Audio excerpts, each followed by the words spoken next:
there's always been this love of both for me, from technology kind of holding out the promise of something really cool.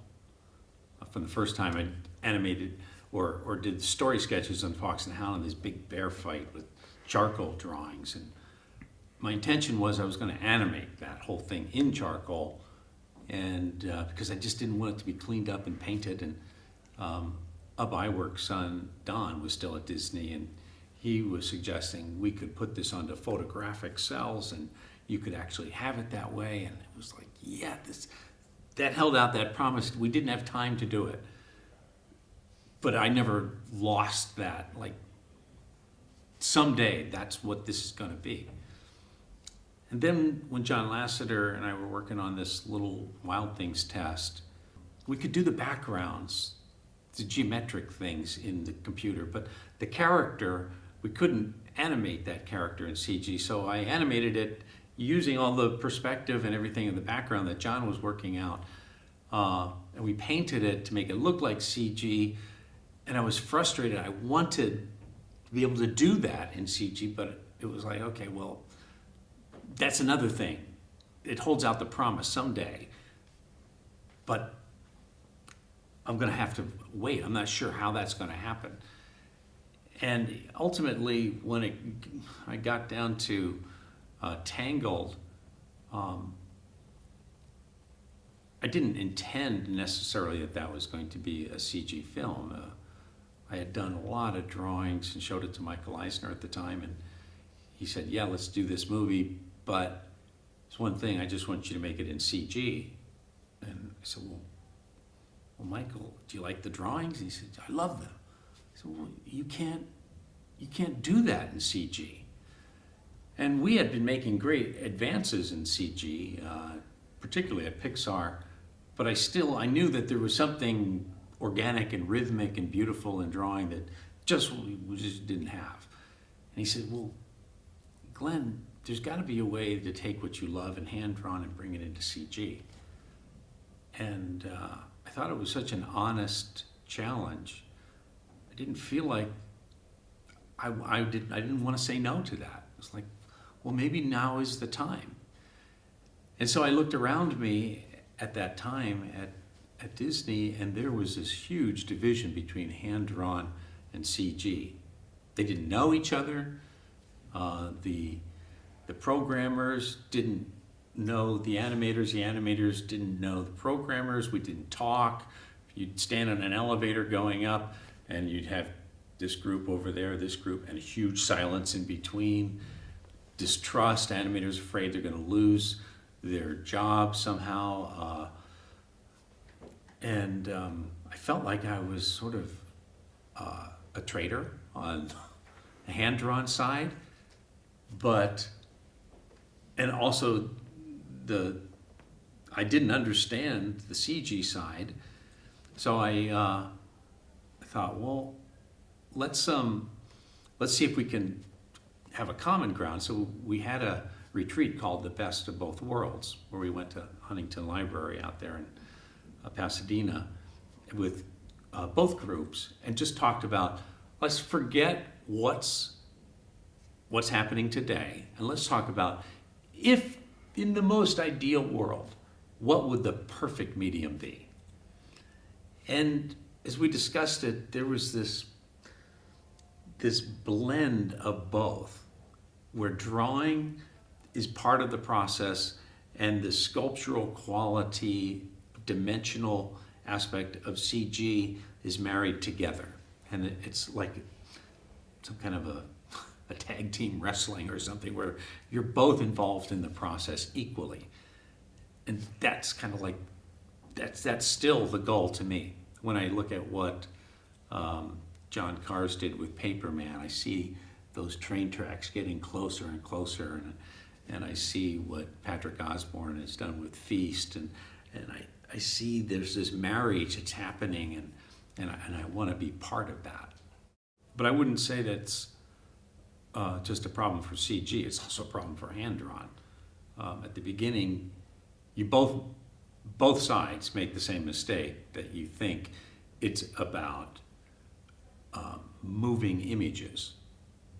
And the skill in drawing and understanding all of the principles of animation, squash and stretch and drag and overlap, anticipation, silhouette, all of that.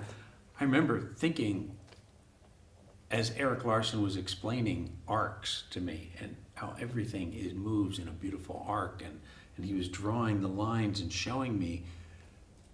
I was 20 years old, and here's this master explaining all of the principles one by one that go into animation, and I thought, oh, come on. You don't really think of all this stuff, do you? No, this is not possible. How can I ever learn this? There's too many things. And he was very encouraging. Well, Glenn, let's just take one thing at a time here. Ask yourself a question. What moves first? I was animating a frog kind of coming around a rock. And I said, well, the frog moves first. Well, no, what part of the frog? Well, his head. Is it his head? Is his hand on the rock? I said, yeah. Well, how did it get there? Well, I guess his hand moves first. Okay. So what part of his hand moves first? The hand. Is it the wrist joint is leading? I said, oh, okay, yeah, it's the wrist joint is leading. You're going to see that. Well, and that means the first part that's going to touch will be the palm of his hand on that rock. I said, oh, yeah, that's right. Which finger is going to land first? Well, I guess this one. That's right, and it'll come down like that. And then he went on to every step of the process, working piece by piece and helping me understand how this all flows, and the technicality of it was overwhelming, but patience and bit by bit I learned it, and it became natural and innate. And there were things that you had to learn, like volume, how to draw so that the volume wasn't changing. Well, CG took care of that. You don't have to worry about that. There are certain things that CG is replacing that hand-drawn you had to be thinking of all the time. You know, they just switched other new things you had to deal with. Like one day on Tangled, I thought, I need to learn to animate on the computer. I need to at least try so I can relate to these guys, because I'm supervising them. And so I had my position of Rapunzel standing there, and I was just going to have Rapunzel kind of turn around, just look. So I was like, okay, I'll move the shoulder and kind of like tilt at her. And the first thing I realized is the awkwardness of that pose. When I'm animating, I feel the character. Like when I was animating the Beast, I went home and my jaw is sore and thinking, what's wrong with me? Why? And I realized, I've been animating Beast, talking like this all day, and I'm living in the skin. Well, as I'm trying to animate Rapunzel, and I'm tilting her, my back is hurting, and her neck is going, and it's all this awkwardness. And by the time I finished this pose, I was exhausted physically. My body was sore, wrenched neck and everything. And I was just, God, what in the world do these guys go through? After I talked to the animators, and I said, look, I tried animating on the computer. I feel for you guys. I mean, now I know how hard you have to work just to make something look bad. Of course, that's what they put up on the wall, the quote. Glenn says, how hard we have to work just to make something look bad. But my respect for them really grew enormously. And I know that there's a gift of some way of thinking that they don't, that's their pencil. It's just natural. Tony Smead, one of the greatest Disney animators, was a plumber before he became an animator, and it just flows out of him beautifully. It's his pencil. So I don't really see a big difference, but I find that the same principles that I learned from Frank and Ollie and Eric, that's a baton that through that whole process of drawing over people's work on Tangled, I was constantly hearing Ollie's voice in my mind. He'd be saying, I'd be drawing over somebody's work, and I'd say, Ollie said, don't draw what the character's doing, draw what the character is thinking. And at that moment, I realized how applicable that was for this moment, and to be able to tell somebody that they were just drawing a movement, but really you got to get into their head, and if you're into their head, you're going to do this differently, and this is why, and here's a pose, and they get it.